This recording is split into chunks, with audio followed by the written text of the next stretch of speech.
hari ini kita berhadapan dengan fenomena-fenomena yang disebut dengan pendangkalan akidah. Kalau cuma sekedar pendangkalan, kita butuh sesuatu untuk bisa meluruskan. Tapi hari ini kita juga berhadapan dengan penyimpangan-penyimpangan akidah. Bukan hanya sekedar pendangkalan, penyimpangan akidah. Apa yang akan dilakukan oleh mereka? Dan ini menjadi satu tujuan. Betapa tidak kebencian yang dahulu tertanam oleh nenek moyang mereka terdahulu, para kafir Quraisy ketika itu, terhadap umat muslim, terhadap Islam begitu tinggi, sehingga mereka akan tetap melakukan pendangkalan dan penyimpangan. Kenapa? Karena mereka tidak mampu mengajak orang lain untuk berubah. Sampai kita mengikuti mereka, sampai kita mengikuti agama mereka. Barang siapa yang menyerupai orang-orang kafir, maka mereka seperti itu, kata Nabi. Sekarang ada tradisi yang mereka lakukan untuk berpakaian pakaian tradisi agama lain, yang itu tidak dibenarkan oleh Islam, dilarang oleh Islam, dilarang oleh agama. Tapi mengapa kita mengikuti? Dengan aspek toleransi. Syarikalah wa asyhadu anna Muhammadan abduhu wa rasuluh la nabiyya ba'da. Allahumma salli wa sallim wa barik ala hadzal nabiyil karim. Allahumma salli ala Muhammad wa ala ali Muhammad fil alamin innaka Hamidum Majid. Ya ayyuhan nasu taqu rabbakumul ladzi khalaqakum min nafsin wahidah wa khalaqa minha zawjaha wa batha minhuma rijalan katsiran wa nisaa wattaqullaha alladzi tasaaluna bihi wal arham innallaha kana 'alaikum raqiba. Wa qala Allah ta'ala ya ayyuhalladzina amanu taqullaha wa qulu qawlan sadida yuslih lakum a'malakum wa yaghfir lakum dhunubakum wa may yuti'illaha wa rasulahu faqad faza fawzan 'azima. Puji syukur kehadirat Allah atas limpahan rahmat dan karunia-Nya kepada kita. Alhamdulillah, di subuh hari ini Allah melimpahkan rahmat dan karunia-Nya kepada kita. Senantiasa kita mengucapkan alhamdulillahi rabbil alamin. Berselawat kepada baginda Nabi Muhammad sallallahu alaihi wasallam dengan melafazkan Allahumma salli ala Muhammad wa ala ali Muhammad fil alamin innaka Hamidum Majid. Bapak Ibu sekalian yang berbahagia, mudah-mudahan di subuh hari ini Allah limpahkan rahmat dan karunia-Nya kepada kita. Semoga Allah anugerahkan kita anak-anak yang saleh dan salehah, keluarga yang sakinah mawaddah warahmah. Kemudian Allah anugerahkan kita keistiqamahan dalam kebaikan dan ketaatan kepadanya. Amin ya rabbal alamin. Baik Bapak Ibu sekalian yang berbahagia, di subuh hari ini kita menggantikan Dr. Firman Surya. Kita berdoa kepada Allah, mudah-mudahan Allah mudahkan urusan beliau, Allah sehatkan beliau, Allah jaga beliau. Mudah-mudahan keluarga beliau Allah anugerahi keberkahan. Amin ya rabbal alamin. Baik Bapak Ibu sekalian yang berbahagia, ada satu ayat di dalam Al-Quran yang berbicara tentang yuriduna liyutfi'u nurallah wallahu mutimmu nurihi walau karihal kafirun. Ada di dalam Al-Quran itu berbicara begini. Kata Allah, orang-orang kafir, orang-orang musyrik itu ingin sekali memadamkan api-apinya Allah, cahaya-cahayanya Allah.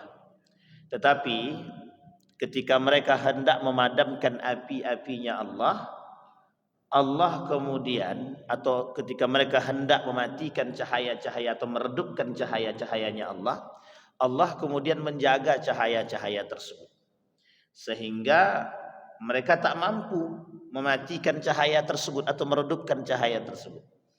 Sehingga yang terjadi adalah kebencian dalam diri mereka. Kata Allah dalam Al-Quran, walau karihal kafirun, sekalipun itu akan menimbulkan kebencian dalam diri mereka. Kenapa demikian?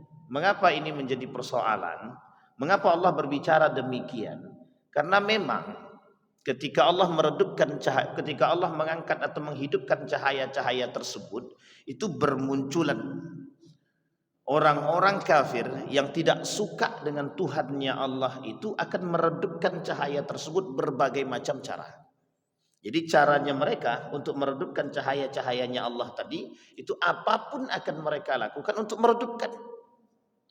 Sehingga ketika cahaya Allah ini mulai nampak, baru ingin nampak, itu kemudian mereka sudah berusaha meredupkan. Bahwa kebencian mereka terhadap agamanya Allah, bahwa kebencian mereka terhadap datangnya agama yang hanif. Karena disebutkan di dalam Al-Quran, fa'aqim wajhaka lid-dini hanifa. Hadapkan wajahmu kepada agama yang hanif. Tidak bisa kita lupakan aspek sejarah. Kita tidak bisa melupakan aspek sejarah. Itu tidak bisa. Kenapa kita katakan tak bisa melupakan aspek sejarah? Karena penyebab utamanya adalah ketika Islam tidak ada, agama ini tidak ada, atau belum ada dipandang oleh mereka, ketika tumbuh itu menjadi satu persaingan yang baru bagi mereka. Sehingga ketika baginda Nabi Muhammad sallallahu alaihi wasallam dibaiat menjadi nabi untuk membawa ajaran yang hanif, ajaran agama Islam, itu tidak salah ketika ada yang menentang. Bahkan baginda Nabi dalam perjuangannya membawa agama yang hanif, memberikan, cuma ingin memberitahu kepada dunia bahwa ini ada agama yang hanif, yang agama ini menyembah kepada Allah. Di situ kemudian pertentangan yang dilakukan atau yang diterima oleh baginda Nabi Muhammad SAW bukan sedikit, berbagai macam cobaan yang dihadapi. Dilempari batu, dicaci, dimaki, diinjak. Ada salah satu tradisi pelecehan di dalam agama jahiliyah, di dalam tradisi jahiliyah itu, ketika ada orang yang dianggap hina, itu rumah dia dikasihlah daging-daging busuk itu dilingkari. Itu sebenarnya dalam tradisi jahiliyah itu pelecehan terhadap orang tersebut, penghinaan. Nah, Nabi itu mendapatkan pelecehan demikian. Bahkan yang tidak suka dengan Nabi ketika mengangkat atau menyebarkan agama yang hanif ini, itu harus berhadapan dengan paman sendiri. Artinya apa? Perjuangan Nabi untuk menghidupkan cahayanya Allah itu dimusuhi oleh para kafir Quraisy, untuk kemudian agar Nabi meredupkan itu. Tapi ternyata wallahu mutimmu nurihi walau karihal kafirun. Tetapi Allah tetap akan terus menghidupkan api tersebut sekalipun mereka kaum kafir tetap tidak senang dengan cahaya tersebut. Bahkan di dalam ayat yang lain, al-yawma akmaltu lakum dinakum wa atmamtu alaikum wa raditu lakumul islam dina, kata Allah. Hari ini, kata Allah, ini salah satu ayat yang terakhir turun. Dalam pandangan para ulama, Imam As-Suyuti mengatakan bahwa ini adalah ayat yang terakhir turun.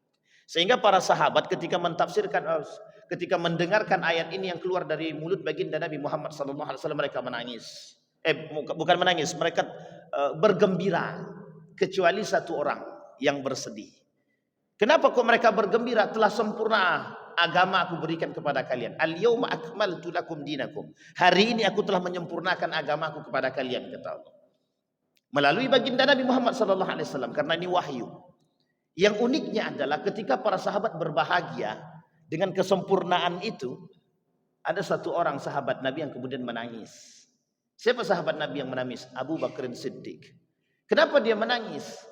Ketika dia tahu bahwa penyempurnaan Islam telah selesai, penyempurnaan agama telah selesai, telah sampai pada titik akhirnya, maka kata Abu Bakar, maka yang dia rasakan adalah kepergian baginda Nabi Muhammad sallallahu alaihi wasallam.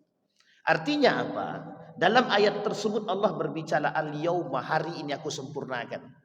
Wa raditu lakumul islam dina, dan agama yang aku ridhoi, kata Allah, adalah agama Islam. Dan di situ Islam yang disebut adalah agama yang diridhai. Artinya ketika Allah menyempurnakan agama tersebut, Allah bukan tidak menyempurnakan agama itu dengan hanya sebatas wahyu, bukan. Tapi bagaimana Allah menurunkan orang-orang atau sebagai Allah menurunkan pendamping daripada pelaku-pelaku agama tersebut. Di antaranya adalah pendampingnya baginda Nabi Muhammad SAW untuk memberikan contoh kepada kita bahwa bagaimana beragama yang baik, bahwa bagaimana beretika dalam beragama, bagaimana beragama dengan yang sesuai yang dituntunkan oleh Allah, yang diinginkan oleh Allah. Bukan beragama yang tidak disesuaikan oleh Allah, yang tidak diinginkan oleh Allah, yang tidak diinginkan oleh baginda Nabi Muhammad SAW. Disitulah kemudian kenapa turutnya baginda Nabi atau dibaiatnya Nabi sebagai seorang Nabi itu bertujuan untuk menyempurnakan akhlaknya manusia. Nabi tak menyempurnakan kami, tapi Nabi memberikan contoh, ini loh akhlak yang mulia. Sehingga perkataan Nabi itu menjadi salah satu tolak ukur agar manusia itu bisa selamat kelak di akhirat. Kenapa demikian? Karena Nabi yang paham dengan perkataan Allah. Nabi yang paham. Dan perkataan Nabi itu bersandar kepada wahyu. Wa ma yantiqu 'anil hawa in huwa illa wahyun yuha. Jadi apa yang disampaikan oleh baginda Nabi itu berlandaskan kepada Allah. Sehingga Nabi inginkan keselamatan kepada umatnya. Nabi menginginkan keselamatan kepada umat baginda Nabi Muhammad SAW. Dari apa? Dari tergelincirnya umat Islam yang sudah masuk ke dalam Islam tapi tidak berperilaku sebagai seorang muslim. Ini yang kemudian terjadi. Maka Bapak Ibu sekalian yang berbahagia, ketika umat muslim itu diajarkan kepada mereka satu hal. Ketika Nabi dibaiat menjadi Nabi, itu yang pertama sekali Nabi lakukan ketika di Makkatul Mukarramah. Itu apa yang dilakukan oleh Nabi? Bagaimana merubah akidah menyembah patung menjadi akidah yang islami. Yang dirubah apa oleh Nabi? Perjuangan Nabi apa? Bukan masalah khamar, bukan masalah zina, bukan masalah riba, bukan masalah yang lain. Tapi permasalahan yang dilakukan, yang dihadapi oleh baginda Nabi ketika di Makkatul Mukarramah dalam sejarah itu, yang pertama sekali dirubah oleh Nabi adalah akidah. Apa alasannya? Agar manusia tahu mana akidah yang benar dan akidah yang enggak benar. Agar manusia tahu bagaimana bisa selamat daripada akidah-akidah yang tidak diinginkan. Penyembahan patung dalam Islam tak ada. Penyembahan matahari tidak ada di dalam Islam. Menyembah binatang atau hewan tidak ada di dalam Islam. Datang agama Islam dengan bentuk penyembahan yang sesuai. Qul huwallahu ahad. Sederhana kalimatnya. Katakan bahwa Allah itu ahad, esa, satu. Tiada Tuhan selain daripada itu. La ilaha illallah, itu konsep tauhid yang diturunkan kepada kita. Maka umat manusia, umat muslim, Nabi mengajak umat manusia untuk bersandar pada akidah yang benar, akidah yang lurus, untuk menyembah Tuhan yang satu. Bahkan di dalam riwayat yang lain, bahkan di dalam ayat-ayat yang lain, wala tusyriku billah. Jangan kalian menyekutukan Allah. Jangan kalian jadikan Allah itu sekutu. Fala taj'alu lillahi niddan. Fala taj'alu lillahi andada. Sama. Jangan kalian jadikan Allah itu sekutu bagi dia. Bapak Ibu sekalian yang berbahagia. Dari pemaparan ini Bapak Ibu kita merujuk kepada aspek sejarah. Bagaimana perjuangan Nabi merubah akidah yang tidak lurus menjadi akidah yang lurus. Itu yang pertama. Nah, kemudian Bapak Ibu, bagaimana perjuangan Nabi? Nabi dicaci, dimaki, dilempari dan lain sebagainya. Sampailah ketika itu masuklah Umar bin Khattab ke dalam Islam, bersyahadat di hadapan baginda Nabi Muhammad SAW yang tadinya penyebaran Islam secara tersembunyi, kemudian seperti terbuka pintu, kemudian mereka melaksanakan penyebaran Islam secara terang-terangan dan dimusuhi. Artinya apa? Bagi kaum kafir Quraisy ketika Umar bin Khattab mengajak Nabi untuk menyebarkan Islam secara terang-terangan, bagi kaum kafir Quraisy apa maksudnya? Ini yang disebut dengan perang secara terbuka. Keberanian Umar bin Khattab mengajak umat muslim yang lain untuk menyebarkan Islam dianggap sebagai perang terbuka. Artinya apa? Artinya ketika itu tidak terjalin kebebasan dalam memeluk agama. Apapun agama. Tidak ada kebebasan. Kenapa? Karena kaum kafir Quraisy ketika itu tidak senang dengan adanya agama yang baru. Tak senang. Maka mereka menganggap apa yang dilakukan oleh Muhammad, apa yang dilakukan oleh baginda Nabi Muhammad SAW adalah penyimpangan dari akidah nenek moyang mereka. Penyimpangan dari akidah nenek moyang. Baik Bapak Ibu sekalian yang berbahagia. Sekarang kita merujuk kepada fenomena hari ini. Kita merujuk kepada fenomena kita hari ini. Berdasarkan pada aspek sejarah. Bagaimana ketika Islam masuk dianggap sebagai sebuah penyimpangan. Padahal Allah berkata, pada agama-agama, bukan agama, kitab-kitab sebelumnya, kitab samawi sebelumnya, dalam kitab Taurat, dalam kitab Injil, dalam kitab Zabur diterangkan. Bahkan dirangkum kitab-kitab ini, ajaran-ajaran kitab Injil, Zabur, kemudian Taurat itu dirangkum. Ketika dirangkum, dimasukkan ke dalam Al-Quran. Keberadaan Al-Quran itu sudah sangat lengkap ketika ajaran Injil, Zabur, kemudian ajaran Taurat itu dijadikan satu dalam satu kitab yang disebut dengan Al-Quran. Sebenarnya tidak ada penentangan lagi terhadap Al-Quran itu. Tak perlu adanya penentangan karena apa yang tertera di dalam Injil, Zabur dan Taurat ada semua di situ. Dan ketika itu dalam kitab-kitab itu cuma ada tentang bagaimana bertauhidkan Allah. Semua ketika itu. Maka para anbiya ketika itu, nabi-nabi ketika itu beragamakan Islam dan mentauhidkan Allah. Tidak ada yang lain. Bahkan tidak ada konsep penyamarataan. Tidak ada konsep pluralisasi agama. Tidak ada. Pluralisme tak ada di ketika itu. Menganggap semua agama benar ketika itu tidak ada. Bahkan tertulis di dalam Al-Quran, Qul ya ayyuhal kafirun. Apa kalimat akhirnya? Qul ya ayyuhal kafirun. Wahai orang-orang kafir. Apa kata Allah di dalam Al-Quran? Kalimat akhirnya, lakum dinukum. Itu jelas. Merujuk kepada itu. Maka kata Nabi, la tattabi'anna sunana qablakum. Nanti akan ada orang-orang yang akan mengikuti aktivitas-aktivitas nenek moyang mereka dalam aspek akidah, kata dia. Mereka akan mengikuti apa yang pernah dilakukan oleh para nenek moyang mereka. Zira'an bi zira'in, sedikit demi sedikit. Maka apa yang dilakukan oleh nenek moyang terdahulu? Yang dilakukan oleh nenek moyang terdahulu menyembah berhala, menyerupai perbuatan-perbuatan mereka terdahulu. Kata Nabi akan muncul orang-orang yang akan mengikuti tradisi-tradisi nenek moyang yang jahiliyah. Apa salah satu tradisi nenek moyang yang jahiliyah itu? Menyembah patung, menyembah berhala, menyembah matahari, menyembah pohon, mengikuti agama mereka, mengikuti agama-agama nenek moyang.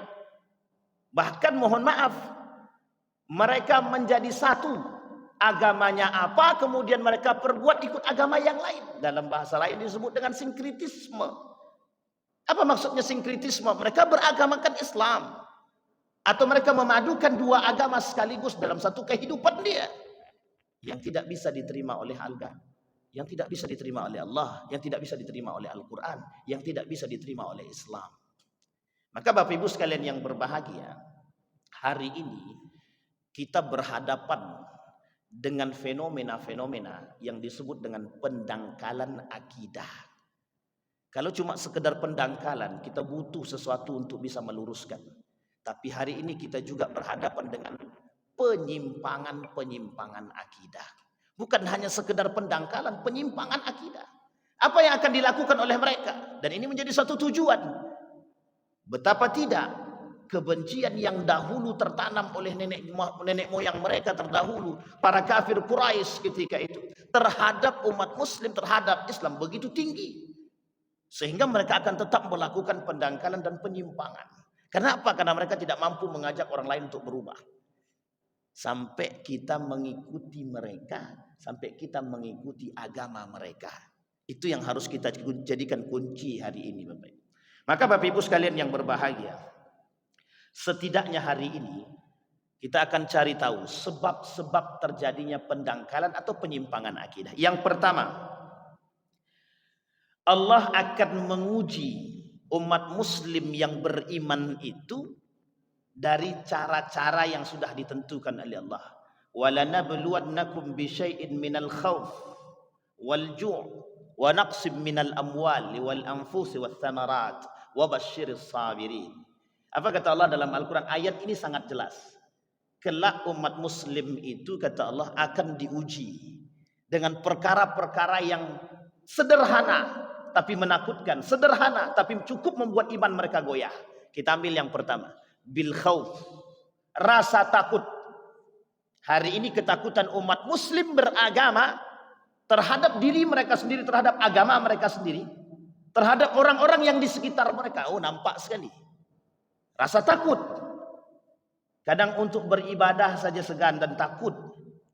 Kenapa mereka takut? Ada penyebab. Kalau tidak ada sebab mungkin mereka tak takut. Apa sebabnya? Ketika mereka terlalu rajin beribadah, terlalu baik beribadah, maka dianggap dan dicurigai. Ini rasa sebuah ketakutan yang timbul. Itu yang pertama. Walanabluwannakum bisyai'in minal khauf wal ju', rasa lapar. Hari ini kita diuji dengan rasa lapar. Betul kata Nabi, perut menjadi tolak ukur kehidupan manusia hari ini. Perut menjadi tujuan manusia hari ini. Kalau bukan karena perut, mungkin bukan tujuan. Kenapa demikian dikatakan perut menjadi tujuan? Ju'. Setiap orang akan berpikir mencari sesuatu untuk sesuap nasi. Ingatlah bahasa hari ini yang tersebar dimanapun. Apa bahasa hari ini yang tersebar? Aku bekerja demi sesuap nasi. Emang kenyang cuma sesuap nasi? Saya kira tak kenyang kalau sesuap nasi. Tapi kalau satu piring mungkin. Bahasa itu apa? Ilustrasi. Apa maksudnya ilustrasi? Ilustrasi bahasa tapi memiliki makna yang dalam. Apa makna yang dalam yang dimaksud? Manusia akan bekerja demi sesuap nasi. Manusia bekerja bukan demi Allah, tapi demi sesuap nasi. Sehingga wajar ketika itu Allah kasih sesuap nasi. Allah kasih dengan bentuk sesuap nasi, bukan yang lebih. Bilju wal bil khauf wal ju wa naqsim minal amwal, dengan harta yang sedikit. Ini ujian. Bayangkan ketika Allah menguji manusia dengan harta yang sedikit. Banyak manusia yang bisa, mohon maaf, banyak manusia yang bisa menghilangkan agamanya, akidahnya hanya karena makanan, hanya karena duit. Kasus ini terjadi. Kapan terjadinya? Bapak Ibu boleh lihat. Ketika kasus gempa bumi yang terjadi tahun 2006, Gunung Merapi meletus tahun 2010. Berapa banyak pendangkalan akidah yang dilakukan oleh misionaris hanya untuk mengajak mereka masuk ke dalam agama mereka. Bayangkan, satu kardus super mie, baik itu mie rebus ataupun mie goreng, mampu merubah akidah manusia. Karena apa kaitannya? Karena kaitannya dengan makan, karena kaitannya dengan lapar, karena kaitannya dengan harta. Bayangkan, tahun 2006 dicatat hampir satu desa keluar daripada Islam hanya karena disebabkan satu kardus super mie. Orang akan berpikir, kalau aku tidak makan, aku mati. Maka apa kata mereka? Aku tawarkan, kalau kau mau ini satu kardus super mie, ambil. Tapi dengan catatan masuk ke dalam agama kami. Daripada kami tidak makan, lebih baik kami berpindah agama. Apa yang terjadi? Ujian yang sangat berat yang mereka terima. Tapi mereka mampu merubah akidah mereka. Itu ujian yang sudah jelas. Begitu juga hari ini. Ketika berbicara tentang amwal wa naqsim minal amwal. Ketika mereka memiliki harta yang sedikit menjadi ujian bagi mereka, kata Allah. Aku uji mereka dengan harta yang sedikit. Ketika mereka memiliki harta yang sedikit, kedangkalan akidah. Ketika mereka memiliki harta yang sedikit, iman mereka goyah. Ketika ditawarkan harta yang banyak, tapi dengan cara yang haram, yang tidak halal. Artinya apa? Mereka rela menjual akidahnya, mereka rela menjual imannya demi harta, demi uang, demi sesuatu yang bisa mereka nikmati di dunia. tapi kelak mereka tidak akan bisa menikmati harta tersebut di akhirat. Kenapa? Karena mereka mendapatkan itu dengan cara yang haram. Maka kelak itu akan dipertanggungjawabkan di akhirat. Yang pertama. Yang kedua, yang sudah menjadi sunnatullah. Apa maksudnya yang sudah menjadi sunnatullah? Ujian ini itu sudah menjadi, orang yang tak suka dengan kita itu sudah menjadi sunnah. Sunnatullah maksudnya apa? Mesti begitu. Maka kita diuji dengan berbagai macam, itu biasa, konsekuensi sebagai orang yang beriman. Mereka yang beragama mereka juga begitu, konsekuensinya berhadapan dengan apa? Dengan penolakan, dengan pendangkalan, dengan penyimpangan. Dan itu konsekuensi daripada orang yang beragama. Maka yang selamat kelak di akhir zaman itu adalah mereka yang berakidah lurus. Artinya apa? Mereka yang mampu mempertahankan iman mereka, mereka yang mampu mempertahankan akidah mereka pada saat di mana orang-orang sedang gonjang-ganjing dalam akidah mereka. Di saat orang sudah goyang dengan iman mereka, dengan akidah mereka, ada manusia yang bisa bertahan dengan akidah yang lurus, ada manusia yang bertahan dengan iman yang baik. Inilah yang selamat kelak di akhirat. Maka Bapak Ibu sekalian yang berbahagia, kita melihat hari ini, itu kita melihat hari ini banyak sekali proses atau program-program yang dilakukan oleh mereka untuk mendangkalkan akidah kita. Kenapa saya katakan demikian? Bapak Ibu boleh melihat sekarang itu televisi sudah ada, media sudah banyak. Bagaimana cara mereka membuat kita jauh daripada nilai-nilai agama? Bagaimana cara kita diajak untuk mengamini perbuatan yang tidak sesuai dengan Islam tapi dilakukan oleh mereka dan kita disuruh untuk mengamini. Kita disuruh untuk mengamini satu perbuatan yang di dalam Islam tidak diperbolehkan. Apa contohnya? Tasyabbuh. Tasyabbuh Bapak Ibu tahu, menyerupai perbuatan orang-orang kafir Quraisy, orang kafir. Menyerupai perbuatan-perbuatan kaum Nasrani. Kita disuruh mengamini perbuatan itu dengan dalih ini tidak berkaitan dengan akidah. Ini tidak ada kaitannya dengan iman. Ini kaitannya dengan toleransi. Sampai di sini paham Bapak Ibu. Tetapi ini adalah aspek pendangkalan akidah. Artinya apa? Sesuatu yang tidak sesuai dengan Islam dan Islam melarang untuk bertasyabbuh, mengikuti perbuatan-perbuatan orang kafir, mengikuti perbuatan-perbuatan Nasrani, kita dituntut untuk menjauhkan diri kita dari perbuatan tersebut. Tetapi kemudian bermunculan orang-orang yang mengajak kita kepada perbuatan-perbuatan yang tidak disukai oleh Islam, yang memang tidak dibenarkan oleh Islam, tetapi diaminkan agar kita mau melakukan itu. Dengan cara apa? Memunculkan dalil-dalil, memunculkan pemahaman-pemahaman dengan nalar logika sebatas aspek toleransi. Bapak Ibu sekalian yang berbahagia, kita bertoleransi itu boleh dan wajib hukum bertoleransi. Nabi sangat menjaga hubungan baik dengan kaum Yahudi. Nabi sangat menjalin hubungan baik dengan kaum kafir Quraisy. Kaum kafir Quraisy yang mana? Yang tidak menyerang kita. Nama kafirnya kafir zimmi. Para kafir Quraisy yang di bawah naungan baginda Nabi yang membangun kesepakatan. Tapi ada kafir yang kedua yang disebut dengan kafir harbi. Mereka orang kafir tapi menyerang kita. Dan ini yang terbangun, ini yang tidak diinginkan oleh Nabi. Dan apa kata Nabi? Kafir harbi itu menyerang kita. Kalau kita diserang, kita harus serang balik. Kalau kita diam, kita yang dibunuh. Dan ini terjadi ketika Piagam Madinah dibangun kesepakatan antara kafir Quraisy, arah Yahudi, kemudian dengan umat Muslim, dibangun yang disebut dengan Piagam Madinah. Itu amandemen pertama di dunia. Perdamaian pertama di dunia yang dilakukan oleh baginda Nabi Muhammad SAW. 3 sekaligus. Kafir Quraisy, Yahudi, di situ ada Nasrani, begitu juga Islam. Terbangun kesepakatan yang baik. Siapa yang melakukan, mohon maaf, yang mengingkari perjanjian itu siapa? Bukan Nabi, bukan Muslim. Tapi 2 di antara agama tersebut, Yahudi dan Nasrani. Mereka mengingkari perdamaian dan perjanjian tersebut. Itu jelas dan itu nyata.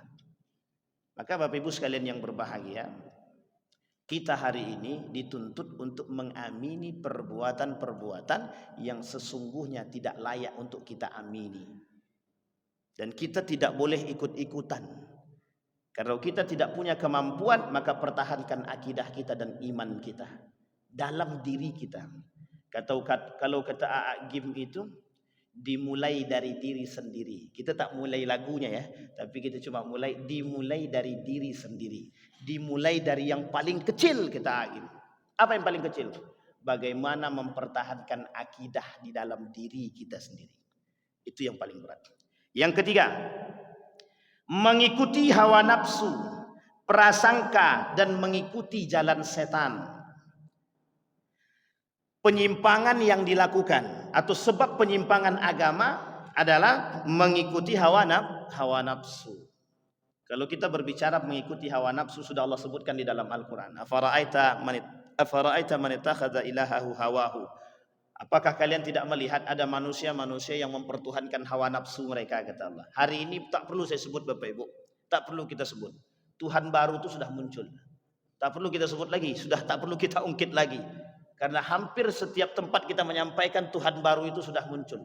Apa Tuhan baru itu? Hawa nafsu mereka sudah menjadi Tuhan mereka. Afara'aita man ittakhadha ilahahu hawahu.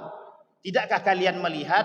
Maka kalian akan melihat, kata Allah, orang-orang yang menjadikan hawa nafsu mereka sebagai Tuhan mereka. Kita ambil contoh. Hawa nafsu kekuasaan, hawa nafsu jabatan, hawa nafsu harta, hawa nafsu apapun itu.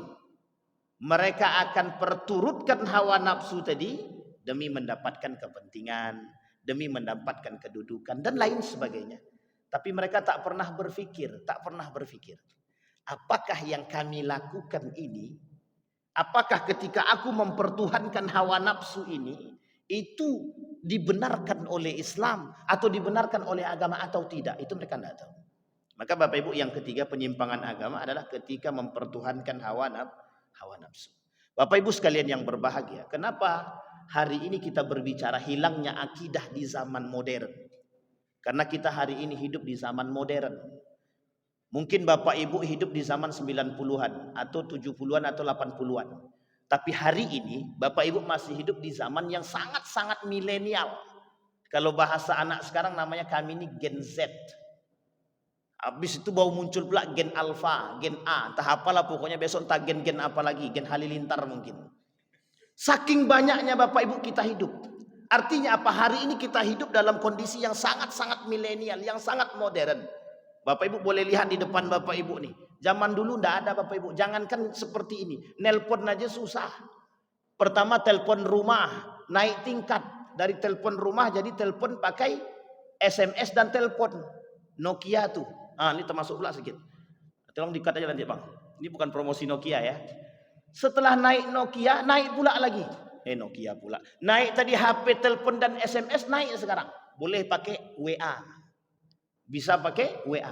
Setelah naik pakai WA, naik lagi sekarang boleh telepon lebih daripada itu, tidak perlu pakai paket. Tidak perlu pakai pulsa, tapi cukup pakai paket.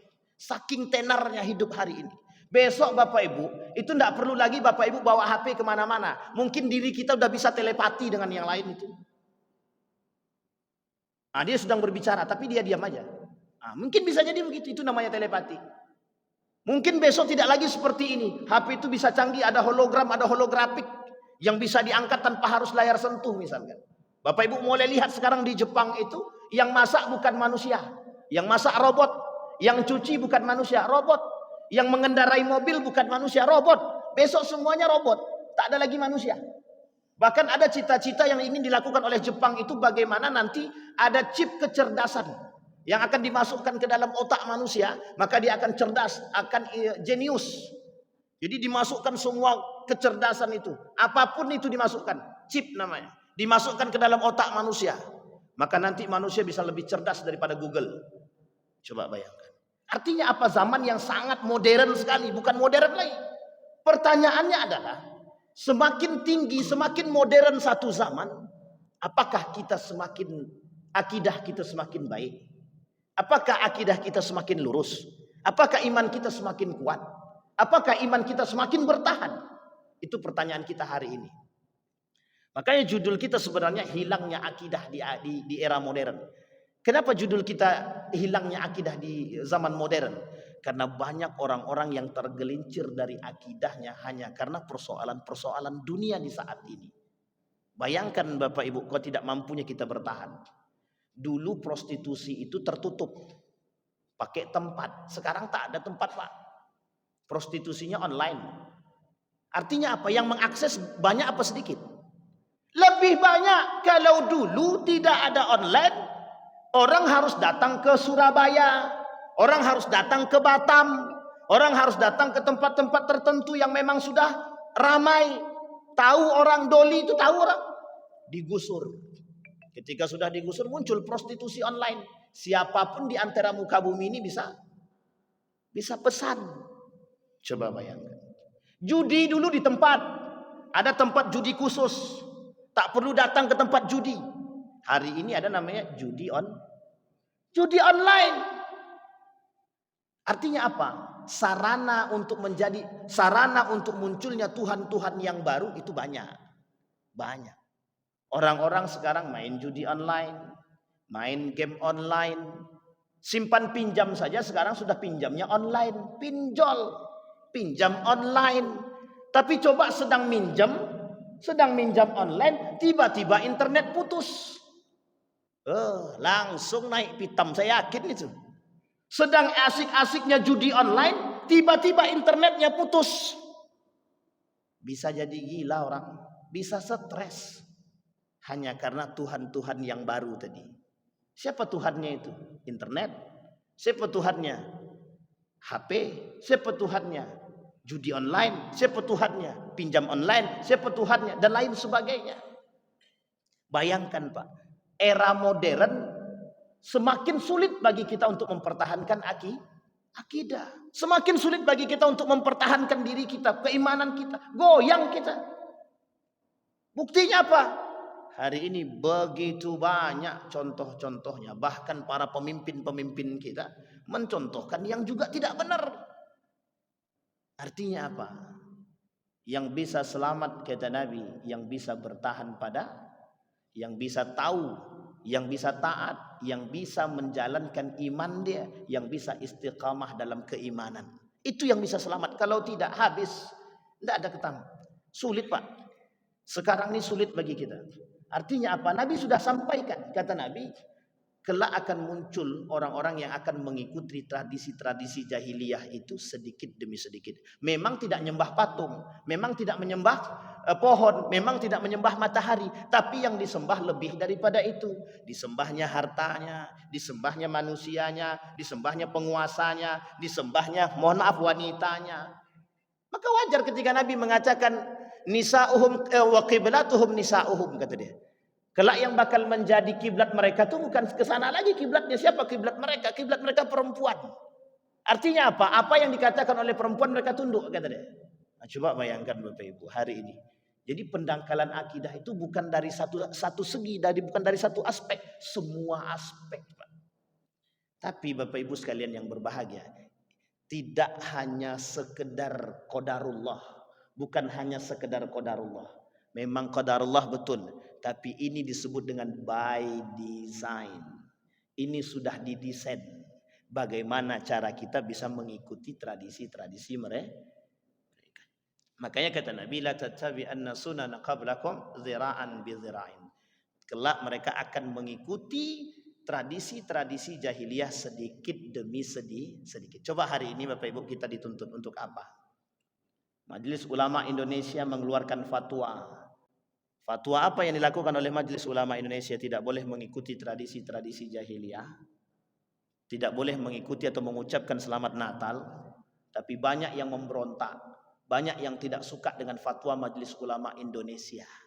Justru yang tidak suka bukan non-muslim.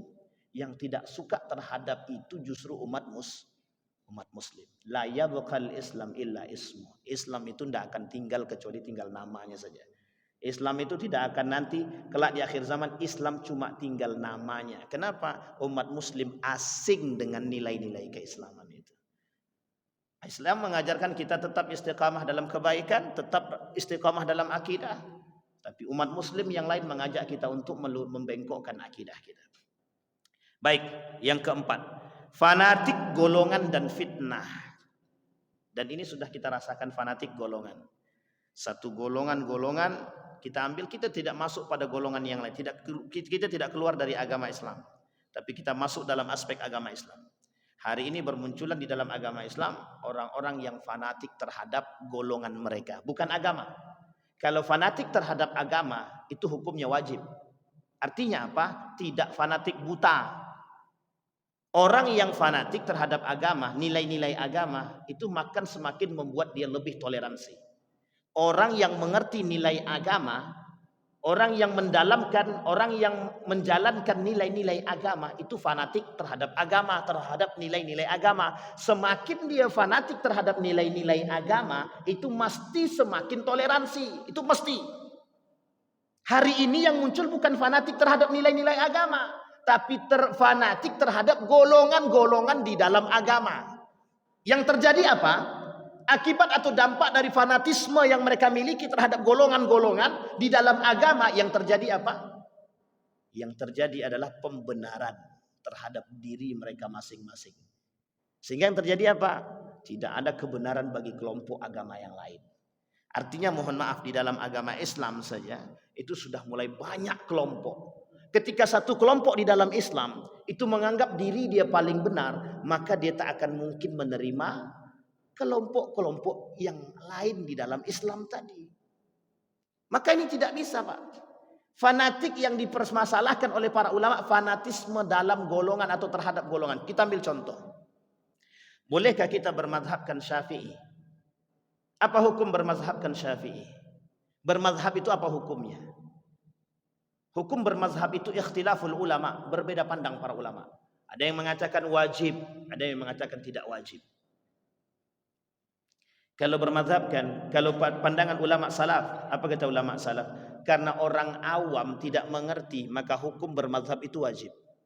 Tapi bagi orang yang berilmu, hukum bermazhab itu tidak wajib. Coba bayangkan. Andai kata para pengikut satu mazhab menganggap diri mereka paling benar. Kita ambil contoh mazhab Syafi'i. Pengikut mazhab Syafi'i karena mayoritas di Indonesia misalkan. Mereka menganggap diri mereka paling benar. Ini fanatik. Artinya fanatik bermazhabkan Syafi'i. Sehingga ketika melihat ada orang bermazhabkan Imam Abu Hanifah atau Imam Malik misalkan, atau mazhab Maliki atau mazhab Hanafi, mereka pasti menolak secara mentah.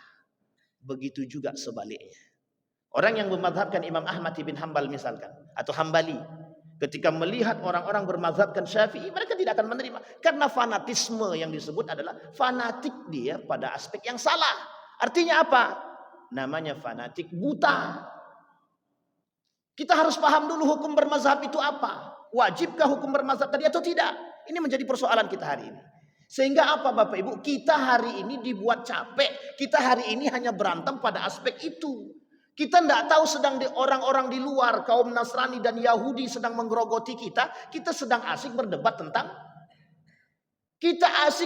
tentang mazhab.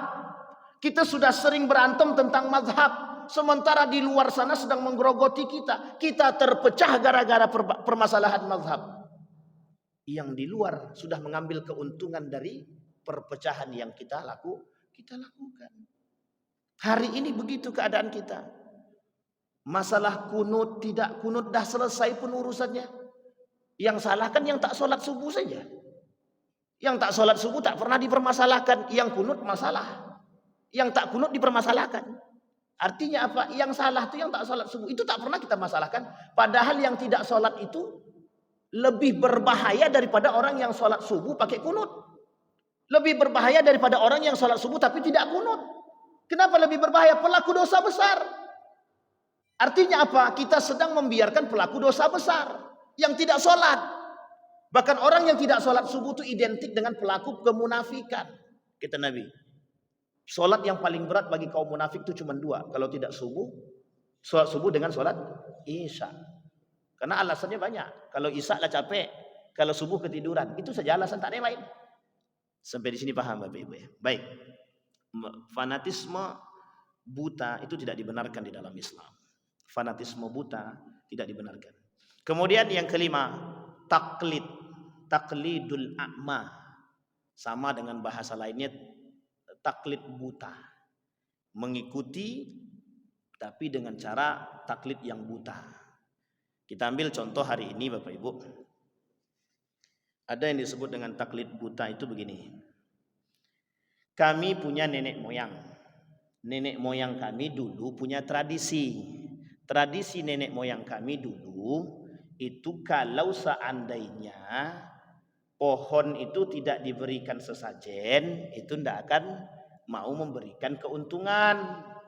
Akhirnya apa? Diikutilah tradisi tadi Bapak Ibu. Biar apa? Biar hutan tadi menjaga kami.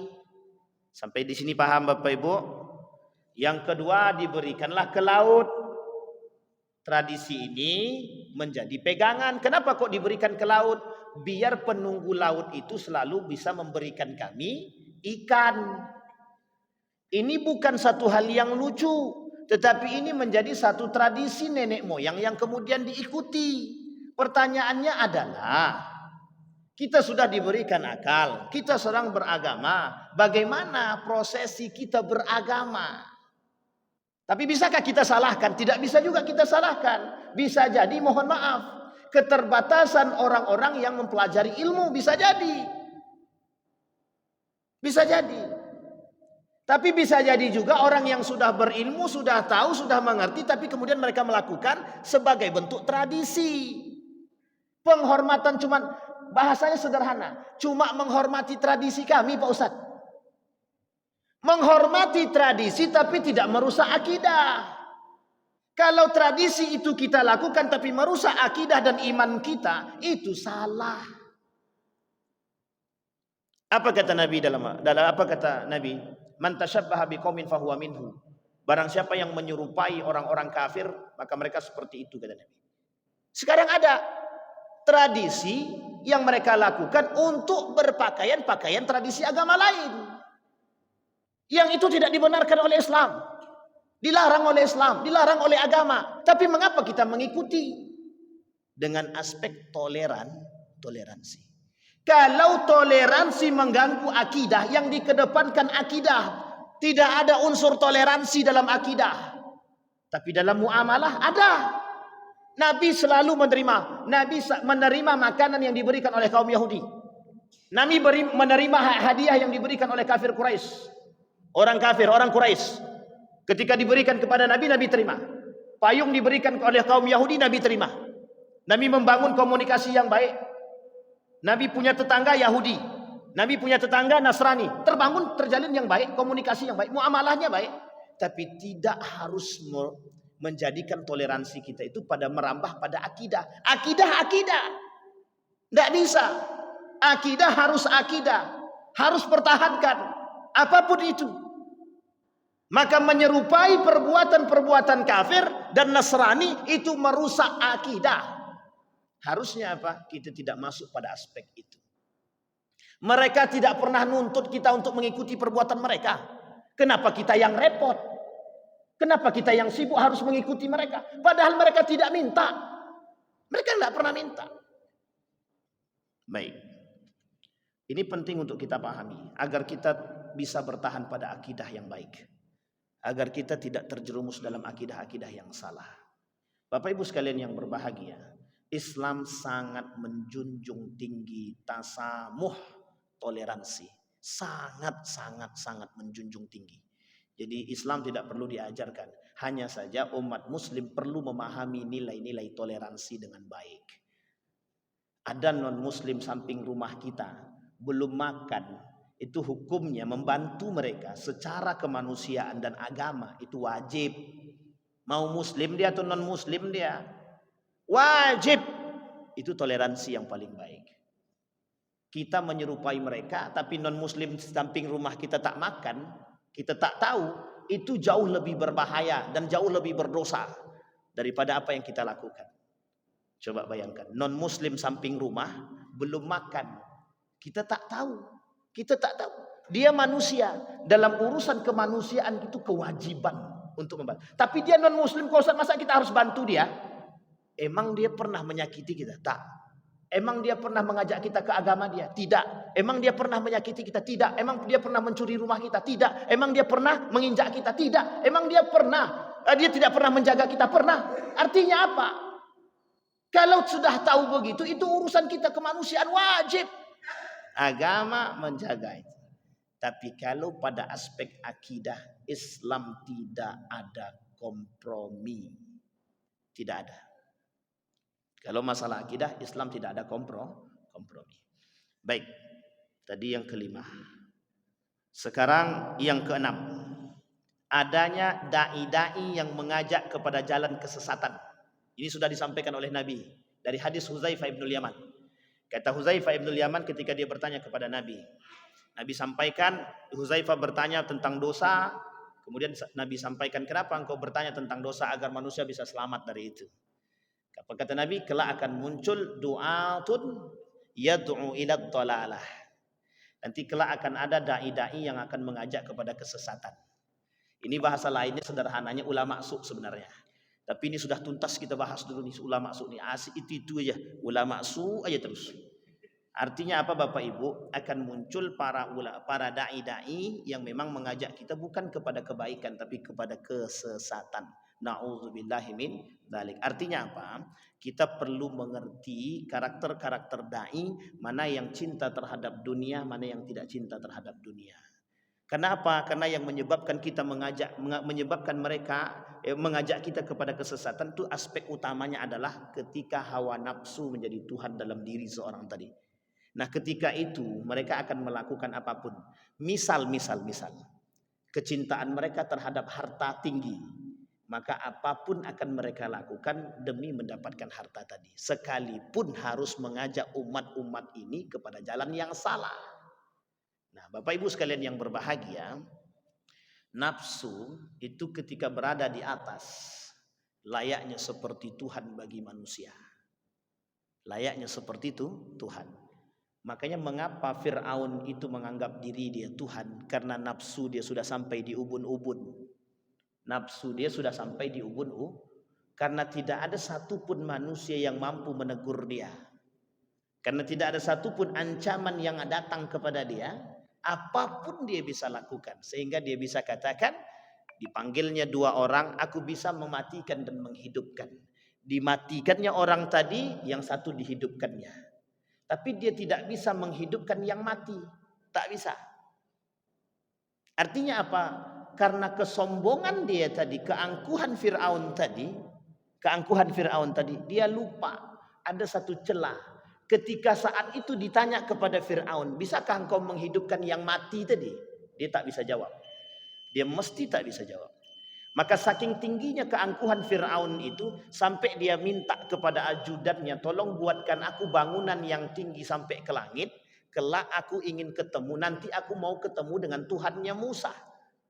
Aku mau ketemu dengan Tuhan Musa. Mana Tuhan Musa itu? Ini tertulis di dalam Al-Quran. Kesombongan dan keangkuhan yang dimiliki oleh Fir'aun. Artinya apa Bapak Ibu? Hari ini Bapak Ibu, itu akan bermunculan penguasa-penguasa yang zalim, yang mengaku diri mereka lebih daripada Tuhan. Mungkin tak terucap dalam lisan mereka sebagai Tuhan baru. Kami bukan Tuhan, betul, mungkin bukan Tuhan, tapi sikap mereka lebih daripada Tuhan. Sikap mereka lebih daripada Tuhan. Siapa yang berani menghentikan diriku? Itu sudah perkataan Tuhan, bukan lagi perkataan manusia. Kesombongan yang nyata, keangkuhan yang tinggi. Sehingga Bapak Ibu sekalian yang berbahagia, ketika seorang dai itu berdekatan dengan penguasa dan imannya tidak kuat, itu mesti goyang. Itu mesti goyang, Pak. Dia ketika dekat dengan penguasa, tapi kemudian tidak punya iman yang kuat, maka mereka akan menjual agama demi kepentingan, demi harta, demi jabatan, dan demi kekuasaan. Yang kemudian yang ketujuh, menerima agama-agama dan firqah-firqah sesat, serta kaum yang borok. Saya tidak tahu Bapak Ibu, ini sebenarnya kalimat ini itu begitu sederhana tetapi begitu menohok. Kenapa saya katakan menohok? Hari ini bermunculan firqah-firqah, golongan-golongan yang sesat, tapi mohon maaf, golongan-golongan sesat itu dijaga. Saya tidak tahu itu mengapa dan apa alasannya, kita tidak tahu. Yang jelas sekarang ini bermunculan agama-agama, bermunculan aliran-aliran yang sesat. Bahkan di dalam tubuh Islam itu sendiri bermunculan aliran-aliran sesat. Dan uniknya lagi, aliran-aliran sesat itu ada pengikutnya. Dan banyak pengikutnya. Itu di Bengkalis, kalau saya tak salah, ini tersebut nama bang. Kalau nak potong-potong lah bang. Itu ada pak. Dia punya majelis taklim, punya majelis ilmu.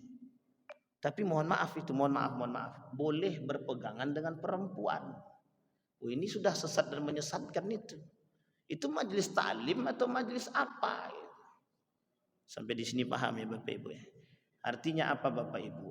Penyimpangan akidah itu penyebabnya apa? Mengapa kok bisa terjadi penyimpangan akidah? Mengapa kok bisa terjadi penyimpangan keimanan?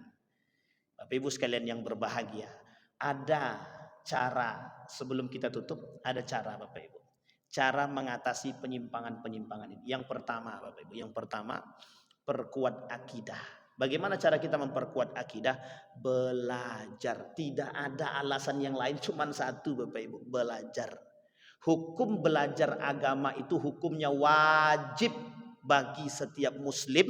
Hukum belajar agama itu wajib mutlak. Tidak ada namanya alasan untuk tidak belajar agama. Tapi aku jurusannya teknik, Ustaz. Aku jurusannya angkatan udara gitu. Mau angkatan udara kek, mau angkatan darat kek, mau apapun jurusannya, mau teknik sipil kek, mau akuntansi kek, wajib. Hukum mempelajari ilmu agama wajib. Tidak ada sunnah-sunnahnya, tidak ada. Wajib. Tapi ilmu-ilmu yang lain itu tergantung. Bisa fardu kifayah, bisa sunnah muakkadah. Itu tergantung. Kenapa tergantung? Kalau satu kampung itu tidak ada orang kedokteran, maka dalam kampung itu, di kampung itu wajib hukumnya menuntut ilmu kedokteran. Paling tidak satu orang, namanya fardu kifayah untuk melepaskan hajat. Kalau sempat tidak ada dokter di situ, siapa yang sakit, siapa yang ngurus? Yang kedua, ilmu-ilmu yang lain seperti teknik misalkan, juga hukumnya fardu kifayah kalau tidak ada yang nuntut. Tapi kalau sudah ada yang nuntut, hukumnya sunnatun muakkadah kalau sudah ada. Tapi ilmu agama tidak wajib. Hari ini banyak belajar ilmu agama, tapi mohon maaf, banyak yang belajar agama kok banyak juga yang sesat. Ini yang menjadi masalah kita. Ternyata kita perlu belajar agama dari jalur yang benar-benar lurus.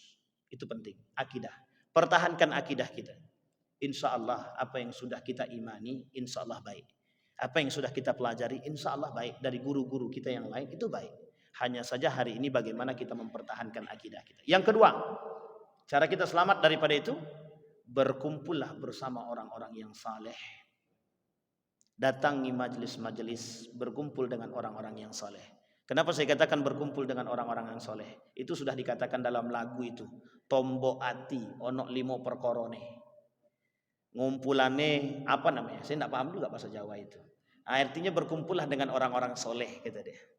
Salah satunya Bapak Ibu berkumpul dengan orang soleh itu. Kenapa penting? Karena kalau kita tersesat dari jalan, itu mereka datang menarik kita Pak. Ini ilustrasi Pak. Ketika kita tersesat dari jalan kita, itu tangan kita ditarik. Yuk ke sini balik. Jalan yang benar tuh yang di sini. Itulah kalau kita berkumpul dengan orang-orang yang soleh.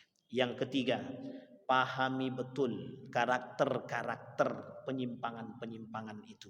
Bagaimana caranya? Kita datang, kita cari Pak. Sekarang sudah ada namanya Majelis Ulama Indonesia, sudah ada keputusan. Dan Majelis Ulama Indonesia sudah menuliskan 10 poin tentang penyesatan-penyesatan. Jadi tinggal kita baca. Dan situ kita sudah tahu. Hanya saja hari ini mungkin entah malas membaca, itu kita nggak tahu. Baik Bapak Ibu sekalian yang berbahagia, setidaknya ada 3 hal. Setidaknya, sebenarnya panjang tapi tidak mungkin kita cukup 3 kan saja. Yang pertama, menuntut ilmu dengan benar. Kuatkan akidah kita, ketakwaan kita, iman kita kuatkan.